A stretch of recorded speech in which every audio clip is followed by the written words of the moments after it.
L'intelligence artificielle, on la voit partout. Elle compose de l'art, elle tient des conversations, elle bouleverse des industries entières. Mais au fond, qu'est-ce qu'il y a vraiment sous le capot? On va regarder ensemble la mécanique qui se cache derrière l'IA. Quand on voit ce dont elle est capable, la question se pose, non? Est-ce que ce serait pas un peu de la magie? Les résultats sont tellement bluffants, tellement humains, qu'on pourrait presque le croire. Et pourtant, la réponse est non. Il n'y a aucune magie là-dedans. Le secret, le vrai moteur derrière chaque décision d'une IA, eh bien c'est une chose que l'humanité connaît depuis des millénaires, les mathématiques. Alors, allons voir ce qui se cache derrière cette prétendue magie.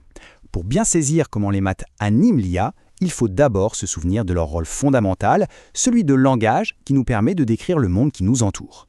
Pensez-y, depuis des milliers d'années, les maths sont notre langage universel pour comprendre le réel. C'est grâce à elles qu'on a pu décrire la forme des galaxies, prédire le mouvement des planètes et même formuler les lois invisibles de la nature.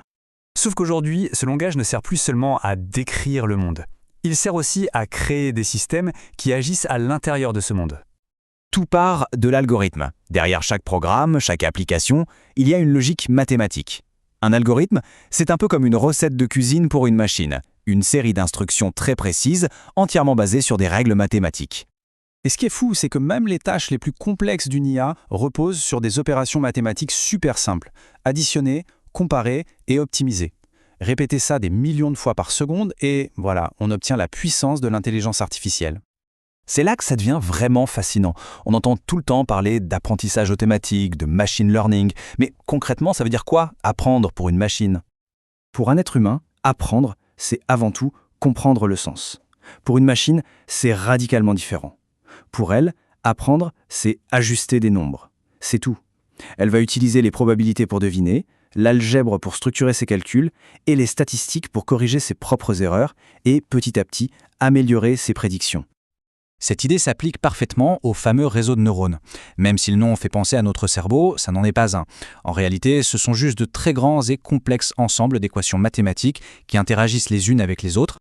Et l'échelle est juste vertigineuse. Pour qu'une IA reconnaisse une image, qu'elle comprenne une phrase ou qu'elle prédise un événement, ce n'est pas une seule équation qu'elle résout. Ce sont des milliers et parfois même des millions de calculs qui sont faits en une fraction de seconde.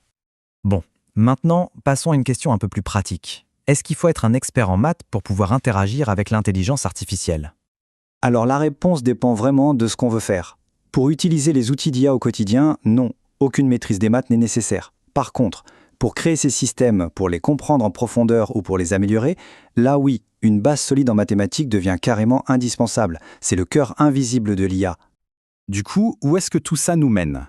En fait, les mathématiques sont une sorte de pont, un pont qui relie ce que nous sommes, nous, à ce que nous créons. Dans le futur, l'IA sera absolument partout, en médecine, dans l'éducation, en sciences et dans notre vie de tous les jours. Et il faudra se souvenir que le moteur invisible derrière chaque progrès, chaque innovation, ça restera ce langage universel, les mathématiques. Et c'est peut-être ça, la conclusion la plus importante. Cette collaboration, c'est une question de rôle. Les machines, elles, sont expertes pour calculer à une échelle massive. Mais c'est nous, les humains, qui fournissons le contexte, l'intention et au final, le sens. Les mathématiques vont rester ce pont qui relie l'intelligence naturelle à l'intelligence artificielle. La grande question qui reste, c'est donc celle-ci. Quelle sera la prochaine étape de ce partenariat incroyable entre le calcul et le sens?